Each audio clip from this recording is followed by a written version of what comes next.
अस्सलाम वालेकुम। Corona vaccine के बारे में अभी बात कुछ होती रहेगी। दो तीन क्वेश्चन और आए थे जिस पे सोचा कि बात कर ली जाए। सवाल बहुत इम्पोर्टेंट हैं। ख़ास तौर पे एक सवाल ये था कि कुछ दोस्तों को वैक्सीन लगवाने के बाद भी कोरोना वायरस ने इफ़ेक्ट किया, तो इसका क्या मतलब हुआ? क्या वैक्सीन से हम 100% महफूज नहीं होते? तो मसला ये है कि एक तो ये कि जब एफिकेसी की बात होती है तो आपने देखा है कि 90+, 80+, 70+ लिखा होता है। तो इसका मतलब ये होता है कि कुछ चांस ऐसे रह जाते हैं कि हमें दोबारा वायरस अटैक कर सकता है। तो 100% तो हम नहीं कह सकते कि 100% इससे बच सकते हैं हम। उसके पीछे वजह ये है कि बहुत सारे दोस्त ऐसा करते हैं कि जब वैक्सीन लगवा लेते हैं तो वो एहतियात छोड़ देते हैं। एहतियात नहीं छोड़नी, मास्क लगाना छोड़ देते हैं और ऐसी जगहों पे एक्सपोज होते हैं जहां वायरस की कंसंट्रेशन बहुत ज़्यादा है। देखिए, वायरस का जो मोड ऑफ एक्शन है उसको समझने की ज़रूरत है। 1, 2, 4 वायरस हमें इन्फेक्ट नहीं कर सकते। वायरस की एक कंसंट्रेशन डेवलप होती है, वो हमें इफ़ेक्ट करती है। सपोज़ हमारे कोई 1-2 वायरस अगर बॉडी के अंदर चले भी जाते हैं तो हमारा इम्यून सिस्टम उसको मार देता है, ठीक है? इतनी उसके अंदर ताकत होती है। ये बिल्कुल ऐसे ही है जैसे बहुत कमज़ोर दुश्मन है तो उसको आप मार देते हैं, लेकिन अगर पूरा लश्कर आपके ऊपर हमला कर दे तो फिर आपका अच्छा भला मजबूत सिस्टम जो है वो भी कोलैप्स कर जाता है। तो इसमें भी वायरस कंसंट्रेशन जो है, ये वायरस क्लाउड जो बनता है वो बहुत इम्पॉर्टेंट है। अब वायरस क्लाउड बनता कैसे है? जहाँ पर वायरस जो कोविड का मरीज़ है जिसमें से या हॉस्पिटल का वार्ड है या कोई ऐसी जगह जहाँ गैदरिंग बहुत बड़ी है, तो वहाँ पर कुछ कोविड के अगर मरीज़ हैं तो वहाँ पर एक एनवायरनमेंट बनता है जिसमें वायरस कंसंट्रेशन बहुत ज़्यादा हो जाती है। वो एनवायरनमेंट बड़ा ख़तरनाक है। वो एक अच्छे भले बंदे को जिसका इम्यून सिस्टम मजबूत है, जिसने वैक्सीनेशन करवाई हुई है, उसको भी इन्फेक्ट कर सकता है। सो अभी एहतियात नहीं छोड़नी, वो टाइम भी आएगा इंशाल्लाह। अगर वैक्सीनेशन इसी तरह से चलती रही तो बहुत जल्दी वो टाइम आ जाएगा कि जब हम मास्क उतार सकेंगे। तो अगर किसी को दोबारा से हुआ है तो उसकी ये रीज़न हो सकती है। कुछ ये भी रीज़न हो सकती है कि वक्ती तौर पे कोई ऐसा वेरिएंट आ गया हो जो जैसे इंडिया के अंदर हुआ, जैसे साउथ अफ्रीका के अंदर हुआ, तो वो वेरिएंट जो है वो बाज़ का आपके इम्यून सिस्टम को डॉज कर जाता है और हमें जो है वो मुश्किल में डाल देता है। तो पहली बात तो ये समझने की। अब देखें, एक शख्स है जो जनरली एक्सपोज, हम मास्क पहनते हैं तो मास्क पहनने का ये नहीं मतलब कि हम सारा 24 घंटे मास्क पहने रखते हैं। बाज़ का हम उतार देते हैं, खाने पीने के टाइम पे उतार देते हैं, हम घर में आके उतार देते हैं, लेकिन उससे ये होता है कि हमारे अंदर अगर वायरस की कोई कंसंट्रेशन जाती भी तो बहुत कम होती है, हमारा जो इम्यून सिस्टम है उसको किल कर देता है। अब 100% तो मास्क वैसे भी नहीं बचाता, उसके अंदर चूँकि हम सांस ले रहे हैं तो वायरस इतना छोटा पार्टिकल है कि उसमें कहीं ना कहीं से गुजर जाता है। So don't worry. अब दूसरी बात ये रहेगी कि एक मरीज़ है कोविड का, मैं बहुत सारी ऐसे एग्जांपल्स हैं मेरे पास कि लोग उसकी तीमारदारी के लिए गए, और हमारे यहाँ ये बहुत अजीबो-गरीब किस्म का रवाज है कि पता होता है कि ये कोविड का मरीज़ है, उसकी तीमारदारी के लिए जाते हैं। ख़ासतौर पे हमारा जो रूरल एरिया है या इवन बहुत सारी जगहों पे, तो वो लोग जाके तो उसके करीब बैठ जाते हैं मरीज़ के, और उससे इन्फेक्शन होने का बहुत ज़्यादा चांस होता है। इस बात से ज़रा बचना चाहिए। आपने तीमारदारी करना बहुत ज़रूरी है, लेकिन ये कि आइसोलेट करने का मकसद ये होता है मरीज़ को कि जो अटेंडेंट है वो पूरे एहतियात के साथ उसको डील करे, उसको खाना पहुँचाना है, उसको मेडिसिन भी देनी है, उसकी दूसरी ज़रूरियात का ख्याल रखना है, लेकिन वो एक अटेंडेंट हो जो उसको ये सारी चीज़ें प्रोवाइड करे और वो ख़ुद भी इंतहा की एहतियात करे, पूरी जो है वो मास्क पहने, शील्ड पहने या जैसे भी है। तो एक तो ये वजह है। दूसरा सवाल ये था जो काशिफ मिन्हाज साहब ने एक लगाया था स्टेटस के, जी एस्ट्राजेनेका ना लगवाएं, पूरी दुनिया में बैन हो रही है और इससे हमें सिम्टम्स हो गई हैं और व्हाट नॉट। तो प्लीज़ एक बात याद रखिएगा कि एस्ट्राजेनेका के बारे में जो बहुत बड़ा हाइप क्रिएट किया गया है कि ये शायद बड़ी डेंजरस है, ये बड़ी इसके पीछे भी एक पूरी स्टोरी है। एस्ट्राजेनेका एक तो सस्ती है, उसकी ट्रांसपोर्ट बहुत आसान है क्योंकि वो फ्रिज टेम्परेचर पे उसको आप महफूज कर सकते हैं, ठीक है। इसके मुकाबले में जो मॉडर्ना है, ये फाइज़र वगैरह हैं, वो -70 पे आप उसको स्टोर किया जाता है। वो जैसे ही -70 से आप निकालते हैं, ज़रा टेम्परेचर राइज़ करता है तो उसकी जो उसको डीनेचर होने के चांसेस हैं। देखिए हमारा जो इन्वायरमेंट है वो हॉट है, गर्म है। जो डेवलपिंग कंट्रीज़ हैं, जो बहुत ज़्यादा पैसे अफोर्ड नहीं कर सकती, और जो गर्म मुल्क हैं ख़ास तौर पे, उनके लिए ज़रूरी है कि वो एस्ट्राजेनेका की तरह की वैक्सीन की तरफ जाएं, या साइनोफार्म है या स्पुतनिक है, को एटलीस्ट हमारे यहाँ जो लोगों को vaccine, number of vaccinated people है, उसको हमने इंक्रीज़ करना है। तो इस इंतज़ार में रहें कि कब फाइज़र वाली हमें मिलेगी और कब हम उसको अफोर्ड ही नहीं कर सकेंगे। मैं आपको फ्रैंकली बता दूं, उसकी इस वक्त जो कीमत है वो $25-30 के ऊपर है, और जब हमारे पास आएगी तो शायद इससे भी ज़्यादा हो जाए। कॉम्पिटिटर अगर आ गया तो फिर बात की बात है। एस्ट्राजेनेका 1.5 से 2 करोड़ लोगों को बरतानिया के अंदर लग चुकी है, इंडिया के अंदर करोड़ों लोगों को लग चुकी है, और करोड़ों को, माइंड इट। हमारे यहाँ जो साइनोफार्म है वो पहले शुरू हुई थी, अब एस्ट्राजेनेका 40 से 50 लाख तकरीबन लोगों वैक्सीनेट हो चुके हैं।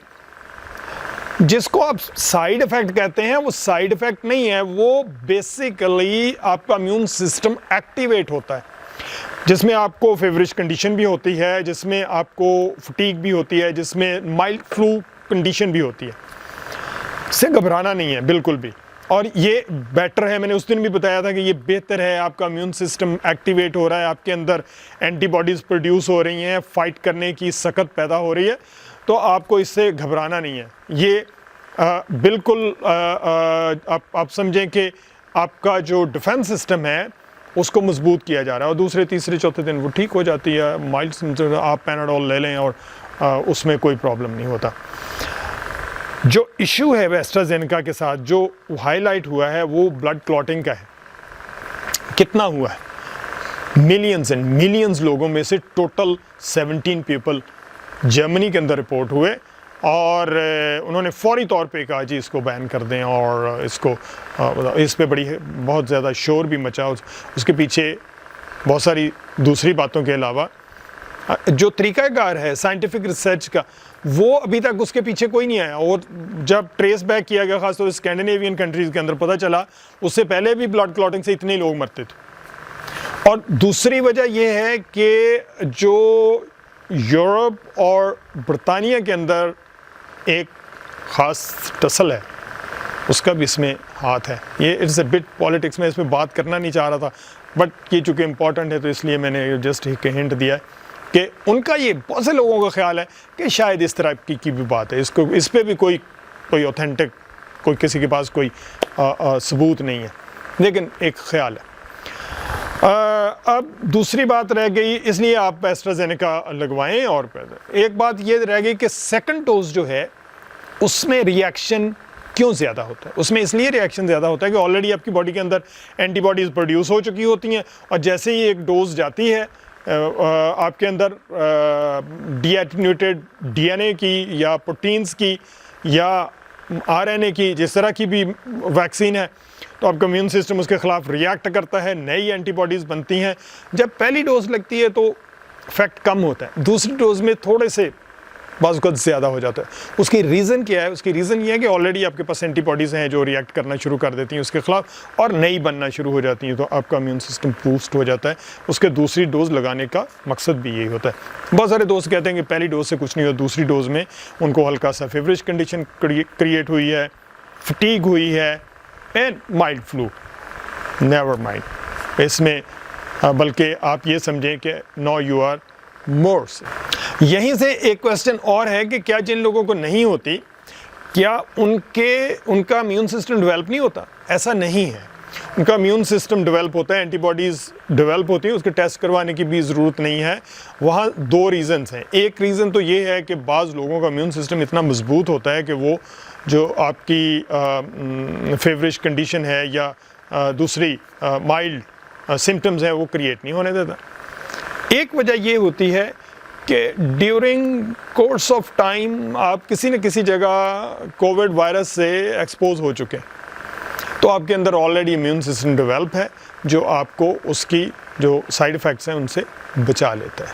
तो इसलिए वहाँ पर नहीं होती, नई एंटीबॉडीज़ बनती हैं, आपका डिफेंस सिस्टम मजबूत होता है। तो 2 के बाद वो। अब तीसरी बात रहेगी एफिकेसी। एक दोस्त ने पूछा था कि भाई एफिकेसी डिफरेंट वैक्सीन की डिफरेंट क्यों है। एक बात तो ये है कि जो मोड ऑफ एक्शन है सब वैक्सीन का एक ही है और अल्टीमेट गोल भी एक ही है कि आपके इम्यून सिस्टम को मजबूत किया जा सके। अब ये क्यों कि कोई 70% है, कोई 90% है, कोई 80% है, तो इसका फ़र्क जो है वो ये है कि जो ट्रायल्स डिफरेंट टाइम पे होते हैं। देखिए साइंस में ट्रायल्स का टाइम और कंडीशन बहुत इंपॉर्टेंट है। तो टाइम और कंडीशन और जोग्राफिकल रीजन, ये 3 चीज़ें जो हैं वो बहुत इंपॉर्टेंट है। तो इसी वजह से एफिकेसी में फ़र्क है। कुछ ट्रायल जो हैं जिन वैक्सीन के अंदर साउथ अफ्रीका के अंदर हुए हैं, वहाँ पर ख़ास तौर पे जो जॉनसन एंड जॉनसन की वैक्सीन है, जो सिंगल डोज है, उसकी एफिकेसी 69-68 है। तो वहाँ पर क्यों है, उसकी वजह यह है कि साउथ अफ्रीका के अंदर एक वेरिएंट आया था जो पहले वायरस से ज़रा मुख्तलिफ था, तो उसकी वजह से उसकी एफिकेसी डाउन गई।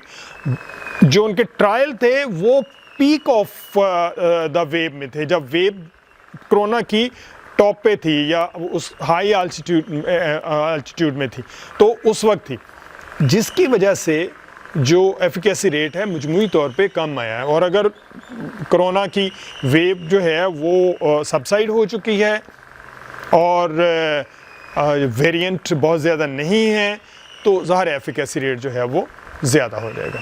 तो एफिकेसी रेट का जो डिफरेंस है वो इस वजह से है।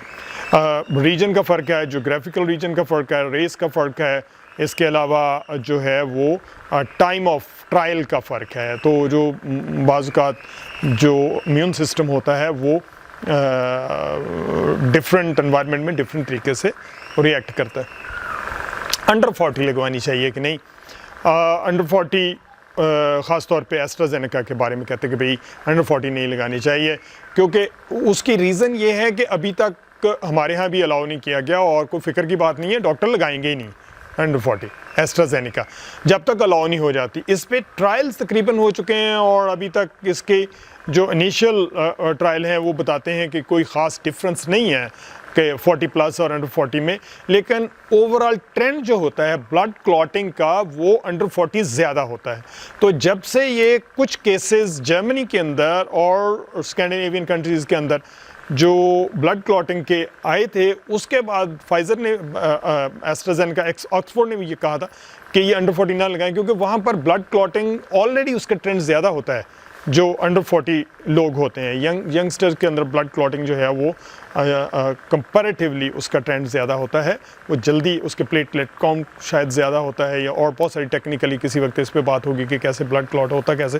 तो वो इस वजह से उन्होंने ये रिकमेंडेशन दी थी कि अंडर 40 अभी एस्ट्राजेनेका ना लगवाएं। तो जब तक गवर्नमेंट उसको रिकमेंड नहीं करती तो नहीं लगवाने चाहिए।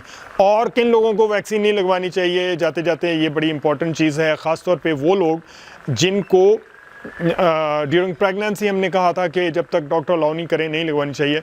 और ख़ास तौर पे जिन लोगों को हीमोफीलिया होता है, कुछ लोग ऐसे होते हैं जिनको ब्लड क्लॉट ही नहीं होता, उनको एक बीमारी होती है जिसे हम हीमोफीलिया कहते हैं, तो वो डॉक्टर ज़रूर पूछें। एक और जो बात मैं ये कहता हूँ कि जैसे ही चीज़ें चलती हैं, जब पहली वैक्सीन लगाई थी तो ज़्यादा केयरफुल थे डॉक्टर्स भी, नर्सेज भी, और टेस्ट ज़्यादा होते थे, ब्लड प्रेशर भी अच्छे तरीके से चेक होता था, बुखार भी चेक होता था पूरी। अब जो सब वर्ल्ड में लग रही है, जैसे हमारा THQ है या, तो वहाँ पर थोड़ी सी बदएहतियाती हो जाती कि बाज़ का टेम्परेचर चेक नहीं किया जा रहा होता, बाज़ का ब्लड प्रेशर चेक नहीं किया, बाज़ का इंटरव्यू नहीं होता जो जिस शख्स की वैक्सीनेशन हो रही है, आपको एलर्जी तो नहीं है इंजेक्शन से।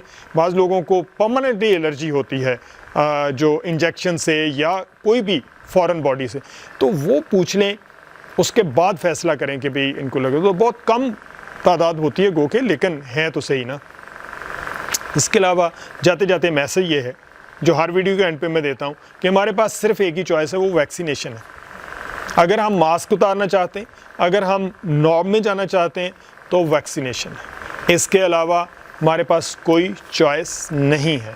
वायरस ना तो जियोग्राफिकल सरहदों का उसे पता है, ना उसी किसी फेथ, ज़ात, पात का पता है, उसे कुछ नहीं पता। इसकी मिसाल मैं आपको दूंगा, अलीगढ़ मुस्लिम यूनिवर्सिटी की फैकल्टी के बहुत सारे मेंबर, फैकल्टी मेंबर से मुराद ये है कि बहुत सारे teachers, PhD doctors, head of departments, उनकी डेथ हो गई। अब वो रिपोर्ट पढ़ें, रिपोर्ट देखें, और जो वहाँ कब्रिस्तान है अलीगढ़ मुस्लिम यूनिवर्सिटी का, उसके अंदर जगह नहीं रही, पुरानी कब्रें खोद के तो वहाँ पर लोगों को दफनाया जा रहा है। तो इससे बचने का सिर्फ एक तरीका है, वो ये है कि हम एहतियात करें, वैक्सीनेशन करवाएं और दूसरों को भी कन्विंस करें। Thank you very much.